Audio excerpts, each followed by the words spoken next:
కాంచినటువంటి stone ఆ కుటుంబాలు ఈరోజు అన్నింటినీ కూడా రోడ్డున పడే ఆస్కారం ఉంది. ఈ కొత్త పాలసీ వల్లనే కానివ్వండి, సడన్గా ఎలక్ట్రిసిటీ బిల్స్ పెంచడమే కానివ్వండి, మనకు మన పక్కన ఉన్నటువంటి కర్ణాటక వాళ్లకు రాయల్టీ కూడా చాలా వ్యత్యాసం ఉండుట్లా కొద్ది తప్పిదాలు చేయవలసి వస్తుంది అధ్యక్ష. వాళ్ళు కూడా ఎందుకంటే రాయల్టీ వాళ్ళకు మనకు పోల్చుకుంటే చాలా రెండింటిని బేర్ చేసుకొని గతంలో కూడా అధికారులకు కూడా మనం ఒక మీటింగ్ పెట్టి వాళ్ళకి చెప్పడం జరిగింది అధ్యక్ష. దీన్ని క్షుణ్ణంగా పరిశీలించి ఏదైతే మైనింగ్కి సంబంధించినటువంటిది ఉందో కర్ణాటక కానీ మన గవర్నమెంట్ కానీ వ్యత్యాసం ఆ పాలసీలు ఉన్నటువంటి కొద్ది సడలింపు చేసుకొని మిగతా దాంట్లో మైనింగ్ని చూడకుండా చిన్న చిన్న అధ్యక్ష అక్కడ ఆ మైనింగ్ పాలసీని ఖచ్చితంగా గౌరవ మంత్రి గారికి నేను రిక్వెస్ట్ చేస్తా ఉన్నాను. అదే కాకుండా షాబాజ్ స్టోన్ అంటే చాలా ప్రసిద్ధిగాంచింది అధ్యక్ష. ఇప్పుడు ఆ బిజినెస్ టైల్స్ వచ్చిన తర్వాత వాడకం కూడా చాలా తక్కువ అయిపోయింది. దాన్ని కూడా ఇప్పుడున్నటువంటి గవర్నమెంట్ ఆఫీసులలో ఎక్కడైతే మన గవర్నమెంట్ బిల్డింగ్స్ ఏదైతే ఖచ్చితంగా ఉంటుందో ఖచ్చితంగా షాబాజ్ స్టోన్ వాడేటట్లు ఖచ్చితంగా ఒక జీవో కూడా ఖచ్చితంగా తీసుకురావాల్సిన అవసరం ఉంది అధ్యక్ష.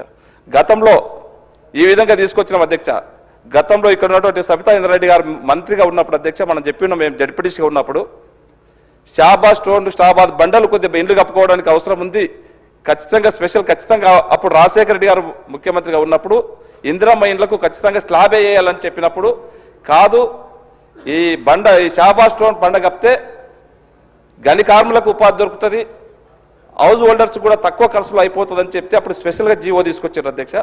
ఆ స్పెషల్గా జీవో ఆ రోజు అయితే ఎట్లయితే తీసుకొచ్చిండ్రో ఈ రోజు కూడా ప్రతి గవర్నమెంట్ ఆఫీసులలో తాండూరు షాబాజ్ స్టోన్ వాడే విధంగా ఖచ్చితంగా గౌరవ మంత్రి గారికి నేను మీ ద్వారా రిక్వెస్ట్ చేస్తూ ఉన్నాను అధ్యక్ష. తప్పకుండా తీసుకురావాలా. అదే కాకుండా అధ్యక్ష తాండూరు పట్టణంలో మీకు తెలుసు పెద్ద మున్సిపాలిటీ, చాలా మటుకు అభివృద్ధి అనేది కుంటుపడిపోయింది. గత 10 సంవత్సరాల నుంచి తాగడానికి నీళ్లు కూడా ఇప్పుడు ఇబ్బందికరంగా ఉంది. అక్కడ ఒక కాగ్నా రివర్ ఉన్నది అధ్యక్ష. గతంలో 70-80 సంవత్సరాల కింద ఒక పైప్ లైన్ వేసి ఉన్నాం, అది శిథిలావస్థకు చేరుకున్నది. దాన్ని అంతా కూడా ఆ పైప్ లైన్ అంతా కూడా రెటిఫై చేసి దాదాపు ఇప్పటికీ దాని డిపిఆర్ కూడా తయారు చేయడం జరిగింది. ఒక 30-40 కోట్లు అవుతా ఉన్నాయి. ఆ మోటార్సే కానీ ఆ పంప్ హౌసే కానీ మొత్తం చేంజ్ చేయవలసిన అవసరం ఉంది. అధికారుల దృష్టికి తీసుకెళ్ళినాం. దయచేసి దాన్ని ఎంబడే ఇచ్చేయాలని చెప్పి కూడా తెలియజేసుకుంటా అధ్యక్ష. అదే కాకుండా గౌరవ మంత్రి గారికి వికారాబాద్ వచ్చినప్పుడు మనము హెల్త్ మన మినిస్టర్ గారికి చెప్పినాం అధ్యక్ష. తాండూరు జిల్లా ఆసుపత్రి ఉన్నది, ఇప్పటి వరకు దాంట్లో ఐసీయూ లేదంటే ఇబ్బందికరమైనటువంటి విషయము. మంత్రి గారి దృష్టికి ఇంతకుముందు కూడా తీసుకుపోవడం జరిగింది. దయచేసి గౌరవ మంత్రి గారు వెంబడే స్పందించి ఐసీయూ యూనిట్ తొందరగా ప్రారంభించాలని చెప్పి కూడా మంత్రి గారిని కోరుకుంటా అధ్యక్ష. ముఖ్యంగా అధ్యక్ష మన దగ్గర బైపాస్ రోడ్ అధ్యక్ష, మీరు మంత్రిగా ఉన్నప్పుడు ఆ బైపాస్ రోడ్ శాంక్షన్ చేయించున్నారు. ఇప్పటికీ దాంట్లో ల్యాండ్ అక్విజిషన్ చేయడానికి దాదాపు 25-30 కోట్ల రూపాయలు ఇప్పటికీ అమౌంట్ కూడా ఇవ్వలేని పరిస్థితి. రైతులందరూ కూడా రోడ్లు ఎక్కిన అధ్యక్ష. మొన్ననే ఈ మధ్యనే మంత్రి గారికి చెప్పినప్పుడు ఫైనాన్షియల్ కాంట్రాక్ట్ ఇచ్చారు. దయచేసి ఆ నిధులు కూడా విడుదల చేసి ఆ ఫార్మర్స్కు ఎంబడే ఆ డబ్బులు చెల్లించే విధంగా మీ ద్వారా గౌరవ మంత్రి గారు చొరవ తీసుకోవాలని చెప్పి తెలియజేస్తా ఉన్నాను అధ్యక్ష. అది కాకుండా బైపాస్ రోడ్లో ఇంకొకటి అధ్యక్ష, ఒకటి హైటెన్షన్ వైర్లు ఉన్నాయి, దాన్ని కూడా షిఫ్ట్ చేయాలని చెప్పి తెలియజేస్తా ఉన్నాను అధ్యక్ష. Thank you. మినిస్టర్ వీళ్ళు సభ ముందు ఉంచినటువంటి అంశాలను నోట్ చేసుకోవడం జరిగింది అధ్యక్ష. డాక్టర్ రామచంద్ర నాయక్. ధన్యవాదాలు అధ్యక్ష. అధ్యక్ష, డోర్నకల్ నియోజకవర్గం అత్యధిక గిరిజన తండాలున్న దాదాపు 600 తండాలు ఆవాసాలుగా ఉన్న నియోజకవర్గం అధ్యక్ష. ఆ తాండాల్లో సంవత్సరం అంతా శ్రమించి పోగు చేసిన సొమ్ము వారి పిల్లల విద్యాభ్యాసానికి, అదేవిధంగా ఆరోగ్య రీత్యా ఆసుపత్రులకే సరిపోయే విధంగా ఇబ్బంది పడే అప్పుల పాలవుతున్నారు అధ్యక్ష. డోర్నకల్ మండల కేంద్రంలో ఒక 50 పడకల ఆసుపత్రి, అదేవిధంగా కుర్వి మండల కేంద్రంలో ఒక 30 పడకల ఆసుపత్రి మరి మీ ద్వారా ప్రభుత్వాన్ని కోరుతున్న అధ్యక్ష.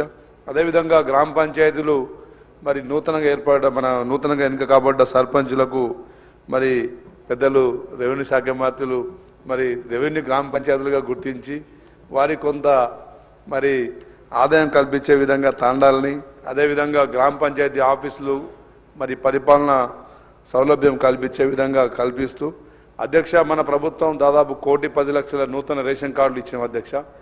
మరి గ్రామాల నుండి గతంలో ఉమ్మడి గ్రామ పంచాయతీలు గ్రామాల నుండి రేషన్ తీసుకునే వెసులుబాటు ఉండేది. చాలా దూర ప్రాంతాల నుండి మరి మూటలు ఎత్తుకుపోయే పరిస్థితి లేదు.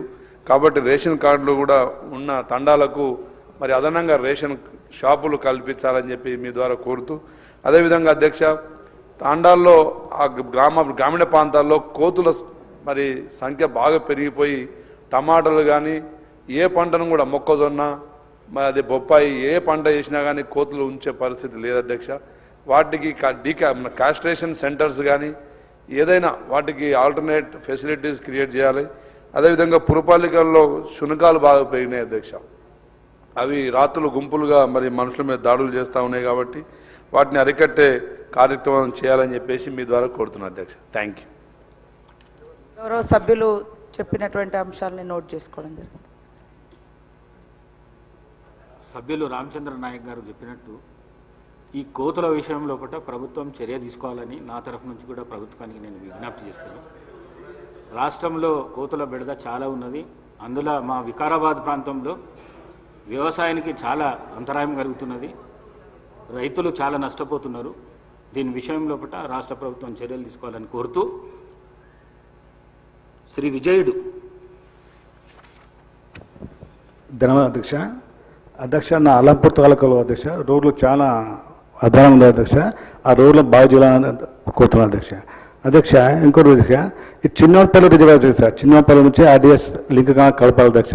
ఆ లింక్ కలపడం వల్ల నా అల్లంపూర్ తాలూకా ప్రజలు రెండు పంటలు పండించగలుగుతారు అధ్యక్ష. అధ్యక్ష, ఇంకోటి అధ్యక్ష, నెట్టంపడ అధ్యక్ష 99 అండర్ ప్యాకేజ్ కింద అప్పుడు ముఖ్యమంత్రి రాజశేఖర గారు ఓపెన్ అధ్యక్ష. ఇంతవరకు ఇంకా పూర్తి కాదు అధ్యక్ష. అది పూర్తి చేయాలని కోరుతున్నాను అధ్యక్ష. అధ్యక్ష, ఇంకోటి అధ్యక్ష, నా అల్లంపూర్ తాలూకా ప్రజలకి ఉద్యోగస్తులకి పక్కన ఉన్న ఏపీలో అధ్యక్ష ఆరోగ్యశ్రీ వర్తించాలని తమ ద్వారా కోరుతున్నారు అధ్యక్ష.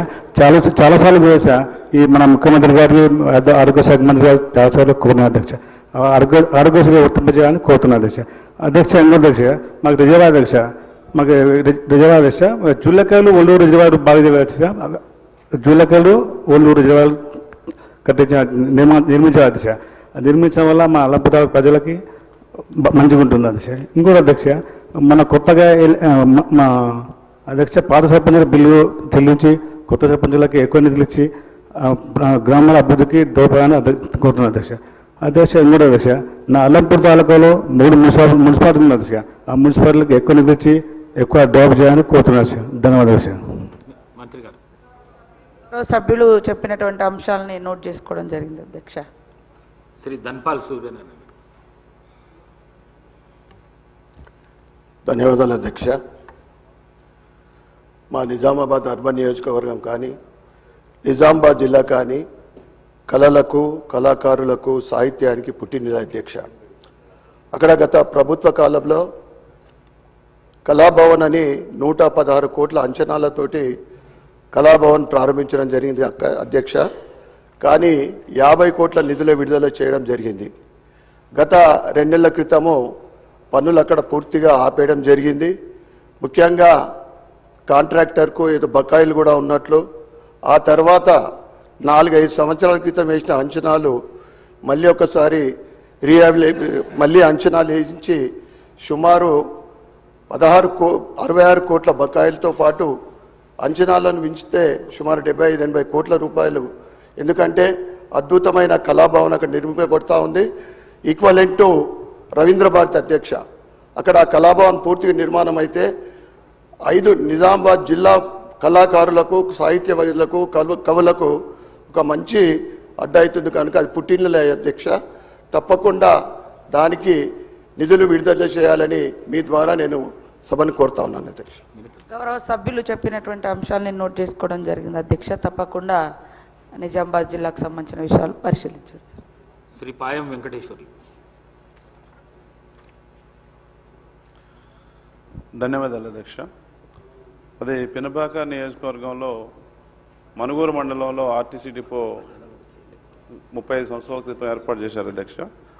ఆర్టీసీ డిపో ఏర్పాటు చేసినప్పుడు చిన్న బస్ స్టేషన్ కూడా నిర్మాణం చేపట్టారు. ఆ బస్ స్టేషను ఇప్పుడు శిథిలావస్థలోకి పోయింది, వాడుకలో లేదు, పడిపోవడానికి సిద్ధంగా ఉంది. ప్రయాణికులు కూడా రోజుకు వచ్చేసి 50-60 వేల మంది ప్రయాణం చేస్తూ ఉంటారు మనుగూరు బస్ డిపో నుంచి. సరైన బస్ స్టేషన్ లేదు అక్కడ. బస్ స్టేషన్ నిర్మాణం చేసినట్లయితే ఇప్పుడు రక్షణ లేకపోవడం వల్ల ప్రమాదాలు జరుగుతున్నాయి. రోడ్డు మీద బస్సు రాగానే వెళ్తూ ఉన్నారు, ప్రమాదాలు జరుగుతూ ఉన్నాయి. రక్షణ లేదు, భద్రత లేదు ప్రయాణానికి. కాబట్టి తమ ద్వారా గౌరవ మంత్రి గారిని కోరేది ఏమంటే వెంటనే బస్ స్టేషన్, కొత్త బస్ స్టేషన్ నిర్మాణానికి నిధులు మంజూరు చేయాలని తమ ద్వారా కోరుతా ఉన్నాను. రెండో పాయింట్ అధ్యక్ష, ఏజెన్సీ ప్రాంతం 5th షెడ్యూల్ ఉంది మాది. భద్రాద్రి కొత్తగూడెం జిల్లా పూర్తిగా ఏజెన్సీ ప్రాంతం. నా పినపాక నియోజకవర్గం 7 మండలాలు, పూర్తిగా ఆదివాసీలు ఎక్కువగా ఉన్నటువంటి ప్రాంతం. ఈ పోడుభూముల సమస్య ఉంది అధ్యక్ష. నేను కోరేది ఏమంటే తమ ద్వారా ప్రభుత్వాన్ని పాత భూములు పోడు చేసుకొని గత 20-30 సంవత్సరాలు సాగు చేసుకున్న వాళ్ళకి పోడు భూమి పట్టాలు రాలేదు. వాటికి పోడు భూములు కల్పించి ఫారెస్ట్ అధికారుల నుంచి రక్షణ కల్పించాలని తమ ద్వారా ప్రభుత్వాన్ని కోరుతా ఉన్నాను అధ్యక్ష. థ్యాంక్ యూ, ధన్యవాదాలు. మంత్రి గారు. అధ్యక్ష, బస్ స్టేషన్ సంబంధించి నిధులు ఇప్పటికే కేటాయించబడి టెండర్ స్టేజ్లో ఉంది, పనులు తొందరగా ప్రారంభించింది. శ్రీ బలాల గారు. स्पीकर साहब, मैं आपके ज़रिए हुकूमत से कहना चाहूँगा कि ओवरसीज स्कॉलरशिप बिल्कुल ही नहीं दी जा रही है। ना सिर्फ ओवरसीज स्कॉलरशिप बल्कि पोस्ट मैट्रिक रिएम्बर्समेंट भी नहीं दिया जा रहा है, जिसकी तरफ से स्टूडेंट्स को बहुत ज़्यादा तकलीफ़ हो रही है। ना सिर्फ स्टूडेंट्स को तकलीफ़ हो रही है, ना पेरेंट्स को तकलीफ़ हो रही है। बच्चों के सर्टिफिकेट स्कूल्स और कॉलेजेस से उनके सर्टिफिकेट नहीं दिए जा रहे हैं। और ना सिर्फ ये बल्कि तमाम इदारे बंद होने की कगार पर आकर रुके हैं, क्योंकि गवर्नमेंट से जब तक फीस रिएम्बर्समेंट उनको इदारों को कॉलेजेस को नहीं आता, वो अपने स्टाफ की सैलरी भी नहीं दे सक रहे हैं। तो मेरी आपके ज़रिए हुकूमत से गुजारिश है कि फौरी तौर के ऊपर फ़ी रिएम्बर्समेंट और ओवरसीज स्कॉलरशिप के जो भी अमाउंट्स है उसको रिलीज़ किया जाए।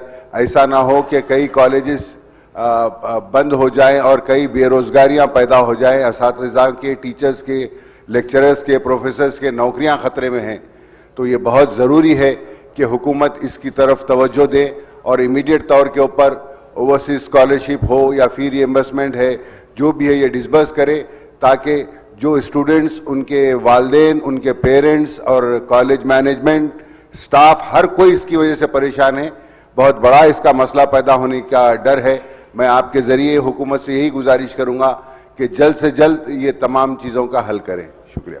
श्री अजहरुद्दीन गाరు, मंत्री गाరు. नोट कर लिया मैं. श्रीमती सबिता इंद्रारेड्डी गाరు.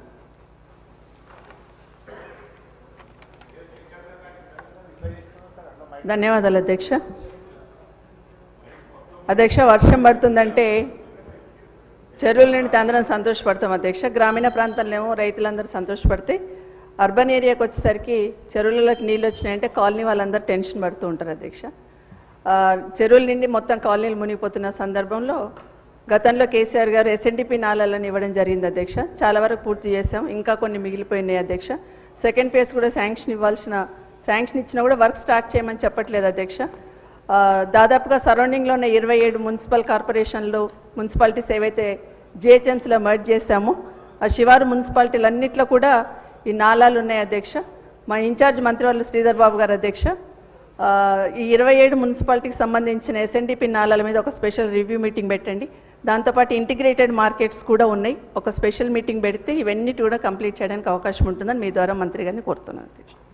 మంత్రి గారు సీతక్క గారు. గౌరవ సభ్యురాలు సబితా ఇంద్రారెడ్డి గారు చెప్పిన అన్నీ కూడా నోట్ చేసుకున్నాం అధ్యక్ష. తప్పకుండా మీటింగ్స్ ఏర్పాటు చేస్తాం. గౌరవ సభ్యులు చెప్పిన సూచనల మేరకు మేము ఈరోజు మొత్తం గ్రేటర్ హైదరాబాద్కు సంబంధించి ఒక దశ దిశ డైరెక్షన్ ప్రాపర్గా ఉండాలనే ఒక ఆలోచనతో గౌరవ ముఖ్యమంత్రి గారు వెళ్తా ఉన్నారు. తప్పకుండా మీ సూచనలన్నింటినీ కూడా పరిగణలోకి తీసుకుంటాం. శ్రీ మహేశ్వర్ రెడ్డి గారు.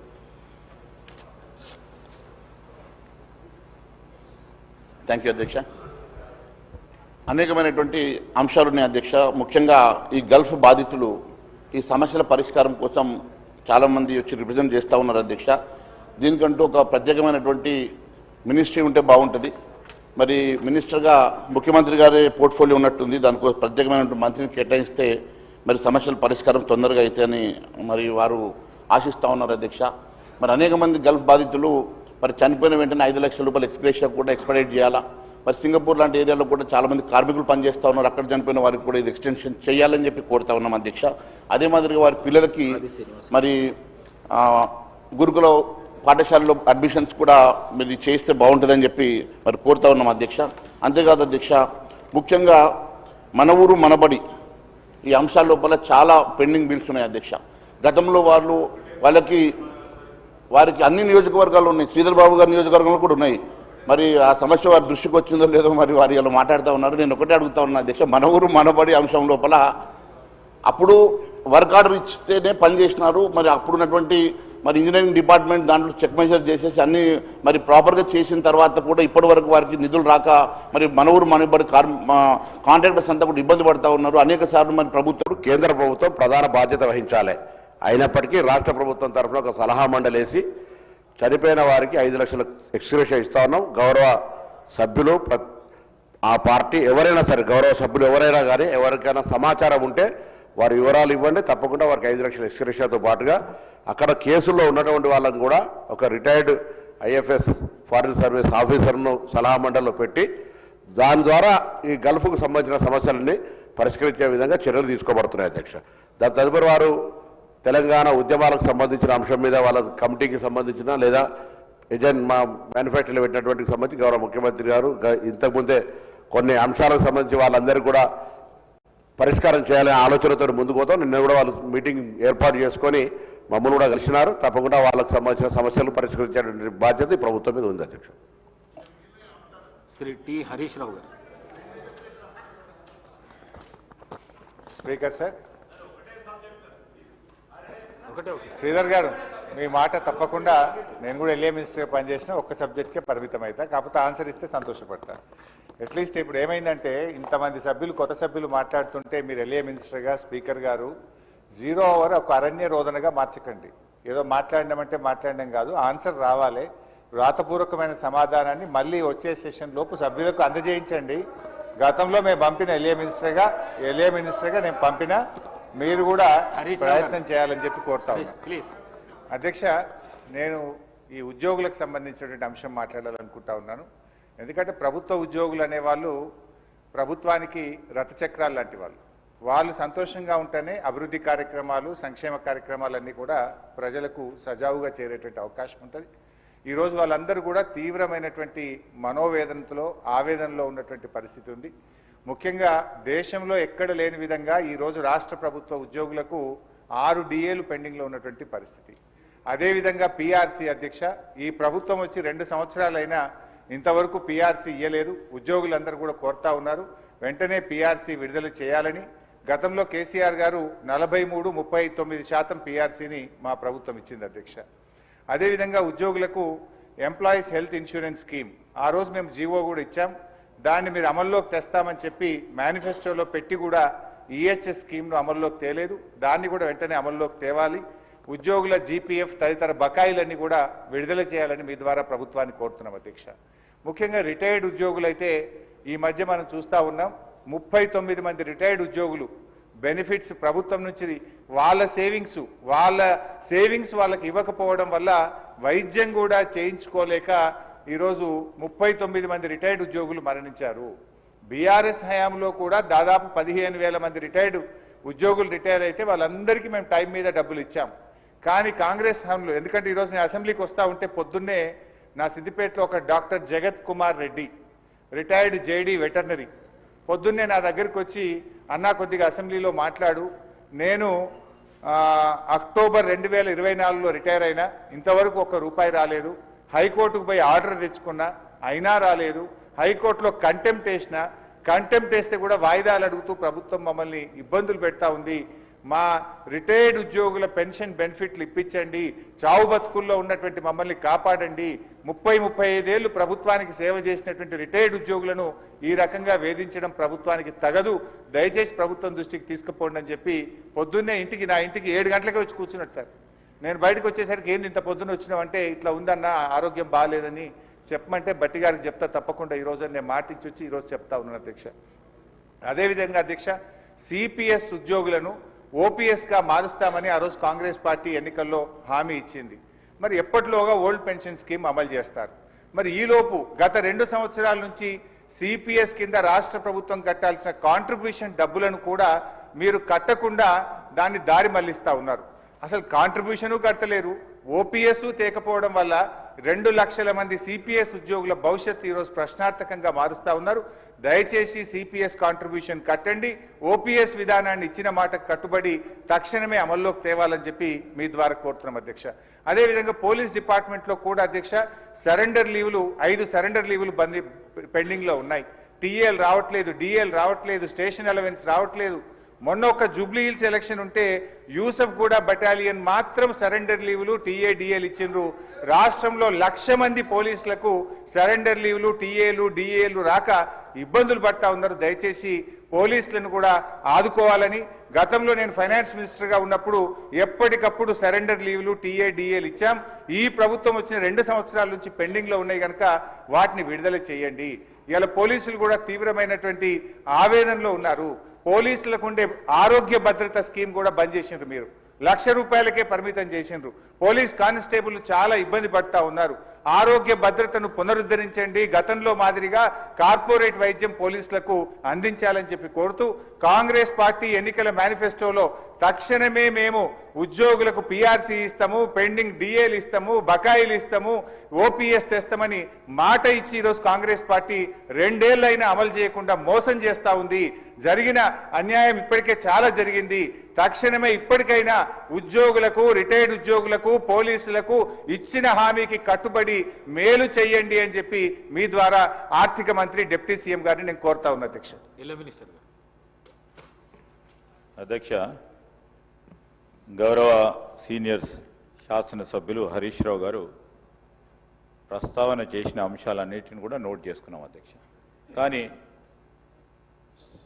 సభ దృష్టికి కొన్ని విషయాలు ఈరోజు హరీష్ రావు గారు వారి పార్టీకి సంబంధించి ఉద్యోగస్తుల గురించి, వారి సంక్షేమం గురించి మాట్లాడుతున్నారంటే ఏ విధంగా ఉందంటే దయ్యాలు వేదాలు వలికినట్టు ఉంది అధ్యక్ష. ఉద్యోగస్తులకి ప్రతి నెల వారి జీతభత్యాలకు సంబంధించి 20 తారీఖు వరకు జీతాలు ఇయ్యలేని పరిస్థితుల్లో వారి ప్రభుత్వం నడిపారు. ఇప్పుడు వారి ఉద్యోగస్తుల గురించి మాట్లాడుతూ ఉన్నారు అధ్యక్ష. ఏదేమైనప్పటికీ ఉద్యోగస్తులకు సంబంధించిన సంక్షేమం, వారికి రావాల్సిన జీపీఎఫ్ కానీ, రిటైర్ అయిన పబ్లిక్ సర్వెంట్స్ సంబంధించిన అంశం విషయంలో ఒక సిస్టమ్ని ఏర్పాటు చేసుకొని వారికి ఏ విధమైన ఇబ్బంది రాకుండా అన్ని విధమైన చర్యలు తీసుకుంటామని గౌరవ సభ్యులకు తెలియజేస్తా ఉన్నారు. శ్రీ మాజిద్ హుసేన్.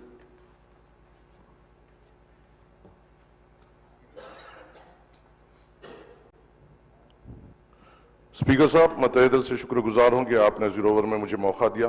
मैं आपके जरिए से हुकूमत के सामने ये बताना चाहता हूं साहब कि नामपल्ली हलके में मेजर गवर्नमेंट हॉस्पिटल से जो रियासत तेलंगाना के सबसे बड़े हॉस्पिटल है, एक है एमएनजे कैंसर हॉस्पिटल, दूसरा है नीलोफर चिल्ड्रंस हॉस्पिटल, तीसरा है सरोजनी देवी आई हॉस्पिटल और एक सबसे बेहतर परफॉर्मिंग नामपल्ली वार्ड हॉस्पिटल है साहब, जिसके ऊपर हुकूमत की नजर होना सख्त जरूरी है।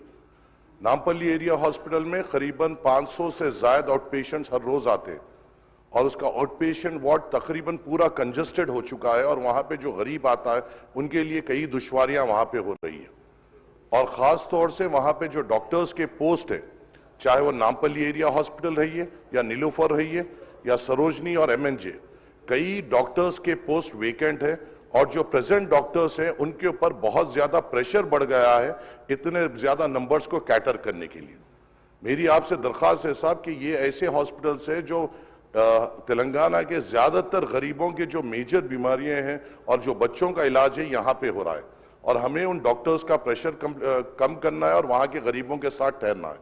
मेरी आपसे अदबन गुजारिश ये है साहब कि इंचार्ज मिनिस्टर साहब के साथ, हेल्थ मिनिस्टर साहब के साथ एक फौरी एक रिव्यू मीटिंग इन हॉस्पिटल्स के लिए रखी जाए। वहां पर साहब एक आईसीयू भी होना बेइंतहा जरूरी है नामपल्ली एरिया हॉस्पिटल में। अगर कोई सीरियस कोई पेशेंट या खवातीन वहां पे आ रहे हैं तो उनको फौरी तौर पर उस हालत में वहां से उस्मानिया भेजा जा रहा है, जो उन गरीब औरतों के लिए बड़ी दुश्वारी हो रही है। और आप और हम यहाँ पे इसलिए है कि इनको सहूलत दे सके। उनकी सहूलत इसमें है सब कि हम वहां पे फौरी तौर पे एक आईसीयू बनाए। उसी के साथ साथ नीलोफर चिल्ड्रंस हॉस्पिटल, जो हिंदुस्तान का सबसे बड़ा बच्चों का हॉस्पिटल है, अफसोस की बात यह है साहब, 2 साल पहले इसी 0 ओवर में मैंने यहां पे एक मुद्दा उठाया था कि वहां पे एक एमआरआई की सख्त जरूरत है, और मुझे यहां पे तवख्खुन दिया गया था हो जाएगा। 2 साल हो गए, नहीं हुआ सर। बच्चों को, छोटे बच्चों को एमएनजे कैंसर हॉस्पिटल में जाकर एमआरआई कराना पड़ रहा है। हमें इमीडिएट तौर पे नीलोफर चिल्ड्रंस हॉस्पिटल में एमआरआई लाना पड़ेगा। इसके साथ बस एक छोटी एक हट के बाद सब, यहां मेरे नामपल्ली हलके में एक वोकेशनल जूनियर कॉलेज जो बाजार घाट में है सर, ये चीफ मिनिस्टर साहब के अंडर में आता है एजुकेशन डिपार्टमेंट। पिछली बार बारिशों में हर एक मीडिया ने रिपोर्ट किया है कि ये पर्टिकुलर कॉलेज पूरा डिलैबरेट कंडीशन में है और यहाँ पे जो बच्चे पढ़ रहे हैं इनकी जिंदगियों को खतरा है। सर उतना बड़ा इश्तिहारात पर अखबारात में आए, तेलुगु मीडिया में आए, मगर अफसोस की बात है साहब, हमारे लिए कोई ओहदेदार वहां पर आगे बढ़कर उसके लिए क्या इक़दाम लेना चाहिए, किस तरीके से जल्दी उसका सैंक्शन लेते हुए वहां पे एक तामीराती काम शुरू करना चाहिए, इसके ऊपर इक़दाम नहीं ले रहे हैं सर। खुदा ना खास्ता कुछ हादसा होगा, कोई ऑफिसर बदनाम नहीं होगा सर, कोई ऑफिसर पे उंगली नहीं उठेगी सर। उंगली उठेगी तो ऑनरेबल उनके ऊपर उठेगी जिनके उसमें ये पोर्टफोलियो है सर, और जो हम नहीं चाहते सर, क्योंकि हम उनकी इज्जत करते हैं।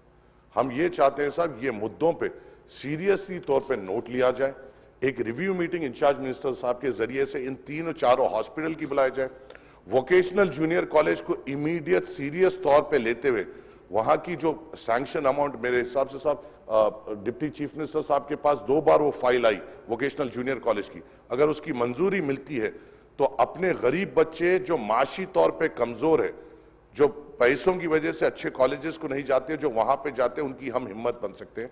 आपके जरिए से हुकूमत को मैं इतला देना चाहता हूं और मैं उम्मीद करता हूं इसका जवाब आएगा और आप इंस्ट्रक्शन देंगे कि इसकी फौरी तौर पर रिव्यू मीटिंग ले। शुक्रिया सर।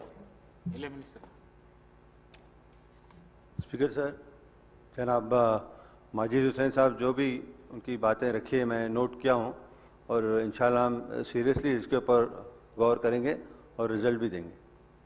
చివరిగా ఆదేశిద్దాం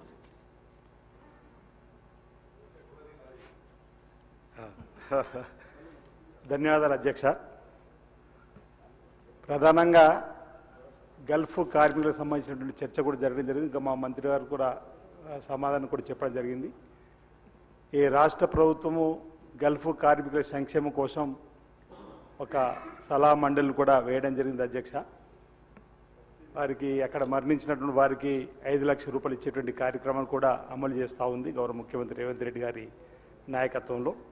ప్రధానంగా గల్ఫ్ కార్మికులకు సంబంధించిన కొన్ని సూచనలు ఈ 2026-27 బడ్జెట్లో కొంత నిధిని వెచ్చించి వారికి మనం సమగ్రంగా హెల్ప్ చేయడానికి కోసం నిధులు ఇవ్వాల్సిన అవసరం ఉందని చెప్పిన భావన వ్యక్తం చేస్తూ, మనం సీఎం ప్రవాసీ ప్రజావాణి కూడా ఫిర్యాదు కేంద్రాన్ని ఏర్పాటు చేసినాం. అక్కడ ఒక హెల్ప్ లైన్ ప్రత్యేకంగా ఏర్పాటు చేస్తే బాగుంటుందనేది వారు చెప్పినటువంటి సూచన.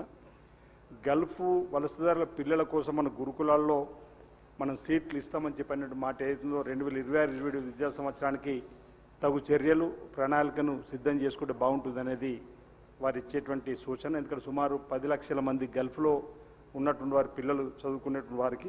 అదేవిధంగా అధ్యక్ష, మన భారతదేశంలో ప్రవాసీ భారతీయ దివస్ అనేది ఒకటి ఏర్పాటు చేస్తారు ప్రతి ఏటా. అదేవిధంగా మన దగ్గర కూడా ప్రవాసీ తెలంగాణ దివస్ అని గిట్ట ప్రతి ఏటా ఏర్పాటు చేసి ప్రవాసులను సత్కరించి వారి సమస్యలను ఆ రోజు సంవత్సరానికి ఒకసారి కూడా వినడం వల్ల వారికి మనోధైర్యాన్ని కల్పించిన వాళ్ళు అవుతాం. కాబట్టి ఆ కార్యక్రమం ఏర్పాటు చేయాలని, టామ్కామ్ మరియు న్యాకులను బలోపేతం చేయాలని చెప్పి అనుకుంటే ఈ సందర్భంగా మీ ద్వారా ప్రభుత్వానికి విజ్ఞప్తి చేస్తూ, వలస తాత్కాలికమైనందున గల్ఫ్ ఎన్ఆర్ఐలకు సంబంధించి కుటుంబాలకు ఈ రేషన్ కార్డు, ఆరోగ్యశ్రీకి సంబంధించినటువంటి కార్డు కాపీలను సరళీకృతం చేసి వారికి అండగా నిలబడాల్సినటువంటి అవసరం ఉందని సందర్భంగా నేను తెలియజేస్తూ, నా నియోజకవర్గం సంబంధించి వైద్య ఆరోగ్య శాఖకు సంబంధించినటువంటి ఒక అంశాన్ని వేములవాడలో ప్రతి నెల కూడా 100 పైన ఆపరేషన్స్, అదేవిధంగా 100 పైన చైల్డ్ అండ్ మదర్కి సంబంధించి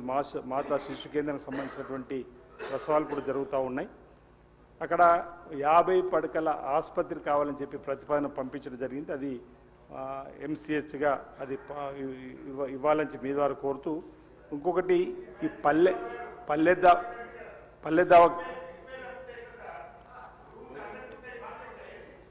మినిస్టర్ గారు ఇప్పుడు అప్పుడేమో అరణ్య రోదన, ఇప్పుడు ప్రజాపాలన అయితే ఒక పల్లె అధ్యక్ష, నాకు ఈ అవకాశం ఇచ్చినప్పుడు మీకు ప్రత్యేక ధన్యవాదాలు. ఓకే, హరీష్ రావు గారు మీరు చెప్పినట్టు సూచన పాటిస్తున్నారు, మీరు కూడా ఇదే విధంగా సూచన పాటించాలని. ప్రవాసీ భారతీయులకు సంబంధించి ఇప్పటికే ప్రజాభవన్లో ప్రతి నెల ప్రజా విజ్ఞప్తులు అంటే ప్రవాసీ భారతీయుల సమస్యల్ని వినడానికి ఒక కేంద్రాన్ని కూడా ఏర్పాటు చేయడం జరిగింది అధ్యక్ష. అది కాక ఎటువంటి చర్యలైనా కూడా ప్రవాసీ అంటే ఎక్కడైతే బయట NRIs ఉన్నారో అంటే గల్ఫ్ పర్టికులర్లీ లేబర్కి సంబంధించి అదే టైం కామ్ను కూడా పటిష్టవంతం చేస్తూ విదేశాల్లో ఉన్న అవకాశాలన్నింటినీ వివిధ జిల్లాల్లో క్యాంప్స్ నిర్వహించి కూడా వారికి అవసరమైతే ట్రైనింగ్స్ భాష కూడా నేర్పి వారికి బయట చాలా అవకాశాలు ఉన్నాయి చాలా దేశాల్లో. ప్రజలను మీ ద్వారా కోరేది ఏంటంటే ఎవరైనా కూడా ఈ టైం కామ్ ఏజెన్సీ ద్వారా మాత్రమే పోయే ప్రయత్నం చేయాలి. బోగస్ ఏజెన్సీ ద్వారా వద్దు, ప్రభుత్వమే నేరుగా మీకు ఉద్యోగ అవకాశాలు కల్పించే విధానమైనటువంటి ఒక ఏజెన్సీని ఏర్పాటు చేసి మానిటరింగ్ చేస్తుందనే మాటని సందర్భంగా మనం చేస్తున్నాం. The House is urgent to meet again at 10 AM on Thursday, the 2nd January 2026.